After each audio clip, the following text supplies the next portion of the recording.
All right. The other one that I wanted to share was specifically from time slips. Oh, look, see now here, they're all coming up.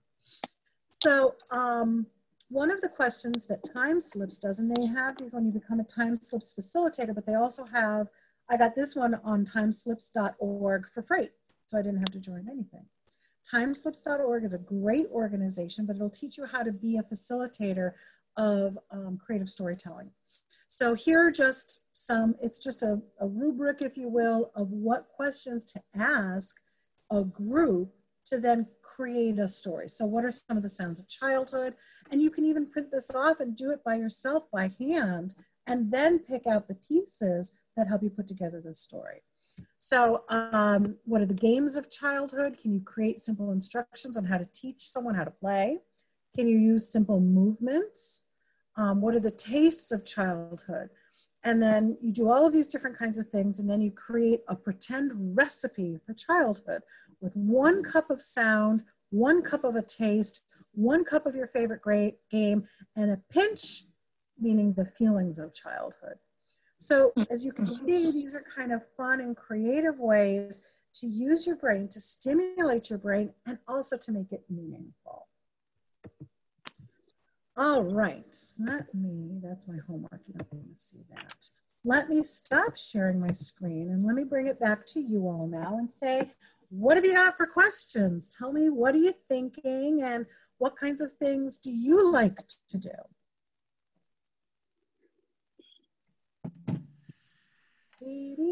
I'm starting to make face mask. I didn't get started yet. Excellent. Today, I'm going to do some face masks and some hats, some everyday casual hats. I'm supposed to be a hat maker, so I try to make it. And I'm altering some of the hats I have. I'm going to redesign some of the hats that I have at home.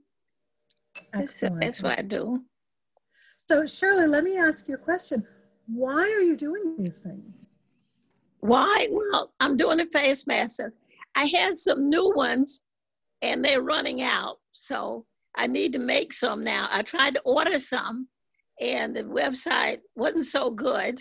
So I decided I can make them, and we've been given some patterns of how to make them. So I'm going to try to make some starting today. So, perfect. So you're doing it for a reason. It's not like you just all of a sudden decided, oh, I need a new lampshade, I'm going to make a lampshade. There's a purpose. There's a mission behind it. Yeah, make some for the family. Or for the community. But making it for your own health is great too. Yeah. So that's important too, is to remember that self-care is really important during this time. So whether it's getting outside and just challenging yourself to hear as many different things as you can outside. You know, I know not all of us are really great at meditating. It's hard to put stuff out of your head, but just listening to nature every day, even if it's raining, okay? Getting outside and being in touch with nature is so important right now. Doing stuff for your own mental health and giving yourself permission to be human. We're all human. So those are really important things. And asking for help when you need it. You've got a whole lot of folks around here who care about you, whether it's work colleagues or church colleagues or synagogue or whatever it is. There are people out there who are rooting for you and want to help you. So that's excellent, Shirley. Who else? Yeah. Anybody else? What are you all doing to stay sane right now? Outside gardening and cleanup. Outside gardening and cleanup. This weather, I'll tell you, I have been, I don't know if you could tell, I actually have some color. This is the most sun I'll have all year. Yeah, I'm pale all year long. But that first sun, it kind of just makes all my freckles come out and I get some color and that's it. I love this time of year. And although my allergies are a mess, it's been so fulfilling to be back in touch with nature, and gardening is awesome. So how about you, Beth? What are you doing to stay safe? I actually garden as well, but I am Irish skin, so I try to avoid the sun as much as possible. Yeah. I tend to sunburn like that. I'm probably the only person anyone will ever meet that I got a sunburn on my nose on a flight, on a plane.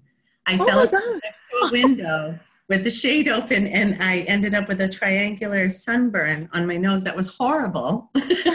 Amazing. Yeah. I've never heard of that. Very fair skinned. So Oh my gosh. I use a lot of bronzer. There you go.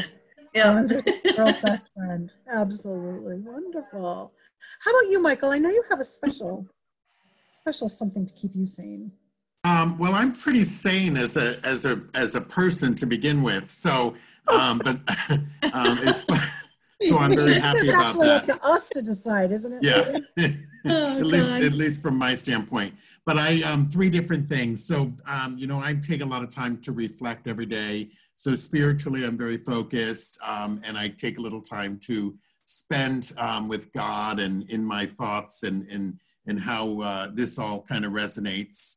I have another blessing, which is a beautiful thoroughbred horse, and we've just been allowed to start going back to the barn 2 weeks ago. So I go to see my horse every morning at 7 o'clock. Oh, that's nice. Yeah, and spend time with him. So that's been very helpful. And unfortunately, probably he won't like it as much, but I've also been baking. So unfortunately, when you bake, you eat. So my horse probably isn't as thrilled as I am with it. But yeah, I try to keep myself busy. And then of course, work is always gives me that 40 hours a week to focus on that as well. So spiritual, my horse, of course, which is equine therapy, and good love, home cooking, baking, just like my grandma and my mom and everybody. It makes you think about home when you bake something and you smell something nice, good memories. Good. And you have me and Savannah.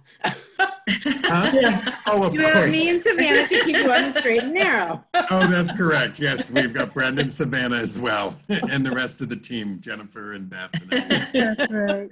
Hi, Brenda. I Hi. can hear you, but not see you. So. Yeah, I didn't turn the camera. and Scott. Scott's here too. I don't see his face though.